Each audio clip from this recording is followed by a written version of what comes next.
आदरणीय कटारिया जी ने आज जो प्रेस कॉन्फ्रेंस की है उससे ये साबित हो गया कि बीजेपी को और बीजेपी के नेताओं को झूठ बोलने का गोल्ड मेडल मिलना चाहिए। झूठ के जनरेटर बनकर जिस तरह से उन्होंने झूठे आंकड़े कानून व्यवस्था को लेकर प्रस्तुत किए हैं, उससे बड़ा पाप कुछ नहीं हो सकता। पूरा देश जानता है केंद्र सरकार के झूठ, फरेब और धोखे से पूरा हिंदुस्तान परेशान है। पेट्रोल, डीजल और गैस सिलेंडर की महंगाई ने लोगों की कमर तोड़कर रख दी।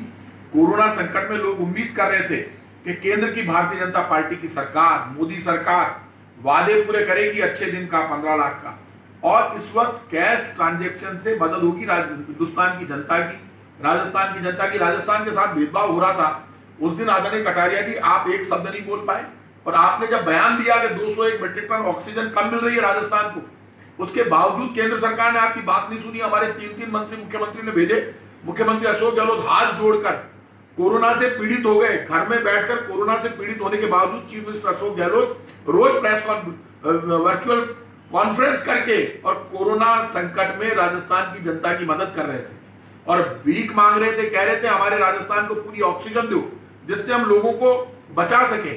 आप केंद्र की मोदी सरकार की असफलताओं से ध्यान नहीं हटा सकते झूठ बोलकर। आप वही गृह मंत्री हैं, जब आप गृह मंत्री थे तब आप कहते थे मुझे तो पता ही नहीं राजस्थान में क्या हो गया। मुख्यमंत्री से पूछिए, आप आंकड़े नहीं बता पाते थे। आप सबसे फेल गृह मंत्री आप साबित हुए।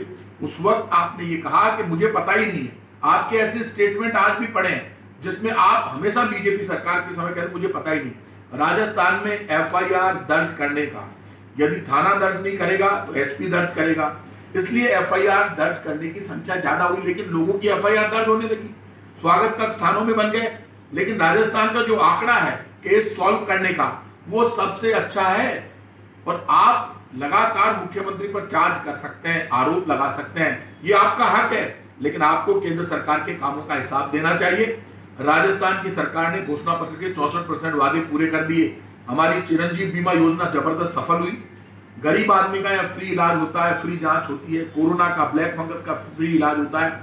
और इस कोरोना संकट में भी 80 लाख परिवारों को बुजुर्ग, विकलांग, विधवा पेंशन मिलती है 3000 रुपए तक।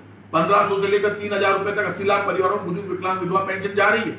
और राजस्थान की कांग्रेस की गहलोत सरकार का सबसे बड़ा एक मकसद है जन कल्याण और विकास ही रामराज का आधार है।